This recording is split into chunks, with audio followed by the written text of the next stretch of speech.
Imagine living your whole life chasing a dream. तुम्हें बचपन से बताया गया कि you are the best, you are the chosen one. He told him he was destined for greatness. यही सुन सुनकर तुम बड़े हुए, दिन रात जागकर ट्रेनिंग की और फाइनली जब रिजल्ट का दिन आया, you failed. And not just failed, but your own master abandons you. This is no longer your home. And I am no longer your master. और जब तुम अपने इस फेलियर से परेशान होकर रेज मोड में गए तो वहाँ भी तुम्हें गाइडेंस देने के बजाय ठोक पीट के जेल में डाल दिया गया, 20 सालों तक कैद रखा गया। I rotted in jail for 20 years. और पूरे इतिहास में तुम अपने देश के सबसे ज्यादा इविल इंसान बन गए। So ladies and gentlemen, this is the tragic life story of Tai Lung, a villain who was crafted by his own masters.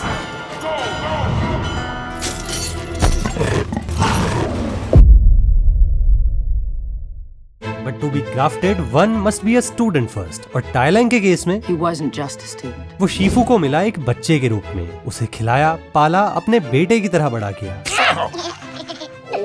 पर जब उसने कुंफू की तरफ अपना हाथ बढ़ाया तो शीफू ने उसे ट्रेन किया, उसके ऊपर भरोसा किया, लेकिन साथ ही साथ उसके दिमाग में एक सोच को भी भर दिया। He told him he was destined for greatness. तो सोचो, एक छोटा बच्चा जिसे उसके मास्टर और फादर ने उसे ये कहा हो कि you are the best and only you deserves to be great. एक ऐसा मास्टर जिसने उसका नाम भी रखा Tai Lung, जिसका लिटरल मीनिंग होता है द ग्रेट ड्रैगन। तो ऐसा एक बच्चा अपने मास्टर और पिता को खुश करने के लिए क्या नहीं करेगा। It was never enough for Tai Lung. वो एक एक करके आगे बढ़ता गया, सब कुछ सीखता गया। He was a student, the first ever to master the 1,000 scrolls of Kung Fu.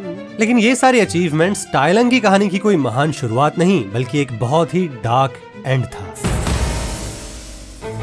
Gate पे रखे बच्चे के मिलने से लेकर ड्रैगन वॉरियर के टेस्ट तक शीफू ने ना सिर्फ उसे प्यार किया, लेकिन हद से ज्यादा चाहा। I loved you too much to see what you were becoming. और Tai Lung के लिए उसका यही प्यार उसे अंधा भी करता गया। वो देख ही नहीं पाया कि वो अपने बेटे को क्या बना रहा है। What I was turning you into.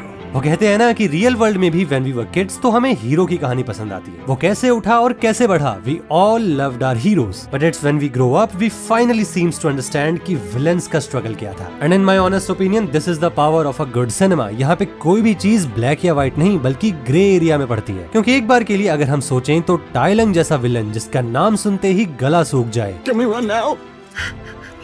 सबसे महान वॉरियर्स भी जिसके आगे एक ही झटके में हार जाए, Shifu taught you well. ऐसे विलन की कहानी हमें ये दिखाती है कि कैसे उसके मास्टर ने उसे ऐसा बनाया। That was not my fault. Not your fault. Who filled my head with dreams? Ha! Who drove me to train until my bones cracked? Who denied me my destiny?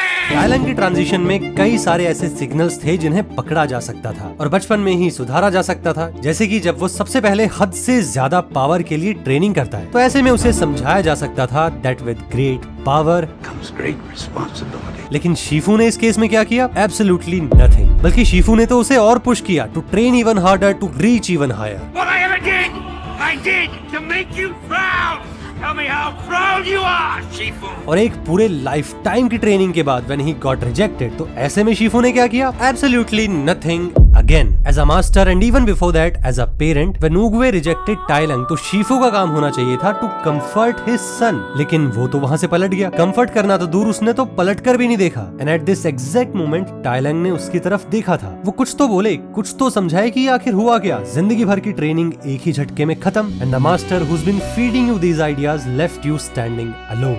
Shifu देख ही नहीं पाया कि Tai Lung जैसा warrior जिसकी powers की limit नहीं, power से बड़ी प्राइड की लिमिट नहीं, और ये दोनों चीजें जो कि शीफू ने खुद उसे दी हैं। ऐसा एक वॉरियर जब अपने लाइफ के गोल से नकारा जाए तो फिर ऑब्वियसली उसका सबसे पहला कदम होगा रिटेलिएशन। Tai Lung के अंदर एक महान कुंफू मास्टर बनने की सारी स्किल्स थी, लेकिन ऑब्वियसली उसके बाद भी वो Oogway के सामने तो हार ही गया। लेकिन होश में आने के बाद उसने क्या देखा? उसने देखा चोरगम जेल का अंधेरा। And just like that, a lifetime of dreams reduced to mere darkness. और 20 सालों के बाद when he finally broke out, वो अपने मास्टर से मिलकर क्या कहता है? I have come home, master. क्योंकि Tai Lung की नजरों में तो सबसे बड़ा विलन था Oogway। शीफू के लिए तो उसकी नफरत, उसे मारने की इच्छा, ये सारी चीजें तो थी ही, लेकिन उन सब के बीच में थी एक छोटी सी रे ऑफ होप कि maybe Shifu was helpless in front of Oogway and maybe his master will welcome his return. इसलिए जब वो जेल तोड़ के निकलता है तो सबसे पहले वो क्या कहता है? I'm glad Shifu sent you. क्योंकि Tai Lung को लग रहा होता है कि जेड पैलेस अभी भी उसका घर है और शीफू अभी भी उसका master, and it was because of Oogway कि शीफू को चुप रहना पड़ा। इसलिए उसे लगता है कि अगर शीफू के हाथों में होता तो वो तो उसे चुन ही लेता, और टाइलंग उसे ये चीज कहता भी है। It was never my decision to make. It is now. और एक पॉइंट के ऊपर जाकर when finally Shifu apologise to him, तो हमें दिखता है टाइलंग का वो फेस और उसके दिमाग में चल रहा redemption. And exactly it was at this moment Tai Lung was about to forget everything. लेकिन फिर भूलता भी कैसे? वो मास्टर उगवे जो उसी जेड पैलेस में था जहाँ पे टाइलंग का बचपन बीता। उगवे ने उसे बड़ा होते देखा, पॉसिबली उसे बचपन में अपने पास भी खिलाया, लेकिन तब उगवे को ये नहीं दिखा कि उसका सबसे बड़ा स्टूडेंट शीफू अपने स्टूडेंट को क्या बना रहा है। बचपन से लेकर पूरी जवानी तक टाइलंग उगवे के बगल में था। उसे अच्छे से पता था कि टाइलंग के अंदर कितना ज्यादा पोटेंशियल है, लेकिन उसके बाद भी उसका खुद का स्टूडेंट शीफू टाइलंग को एक प्राइडफुल मॉन्स्टर बना रहा है। लेकिन उसके बाद भी उगवे कभी उसे रोकता नहीं। उगवे को पता था कि शीफू टाइलंग के दिमाग में क्या भर रहा है और टाइलंग की लाइफ का गोल क्या है, लेकिन उसके बाद भी ड्रैगन वॉरियर के टेस्ट से पहले उसने कभी भी इस चीज को नहीं उठाया या फिर कभी भी टाइलंग को रोका नहीं, बल्कि उसे दिन रात ट्रेनिंग के अंदर पिसने दिया और फाइनली रिजल्ट वाले दिन आकर उसे रिजेक्ट कर दिया। लेकिन रिजेक्शन वाले उस पॉइंट से लेकर टाइलंग की पूरी लाइफ में उगवे ने कभी भी ये नहीं कहा कि Tai Lung is pure evil, because in real fact Tai Lung was never born evil. और इसी रीजन की वजह से टाइलंग की कहानी सबसे ज्यादा ट्रेजिक है और मेरे लिए वो सबसे बेस्ट कुंग-फू पांडा विलन इसीलिए है क्योंकि शेन के केस में वो एक सैडिस्ट था, काय के केस में वो एक पावर ग्रीडी मॉन्स्टर था, बट टाइलंग के केस में he was just a victim of his masters ambition. आपका सोचना क्या है कमेंट करके जरूर बताना, और वीडियो अगर सच में पसंद आई एंड अगर आप चाहते हैं कि मैं ऐसे ही आपके फेवरेट एनिमेटेड कैरेक्टर्स के ऊपर और भी डॉक्यूमेंट्री स्टाइल वीडियोस को बनाऊं, तो उसके लिए बस आपका टारगेट है 6000 लाइक्स। आपने यहाँ पे लाइक मारा और वहाँ पे मैंने काम शुरू किया, और इसके साथ ही चलिए thank you so much for watching.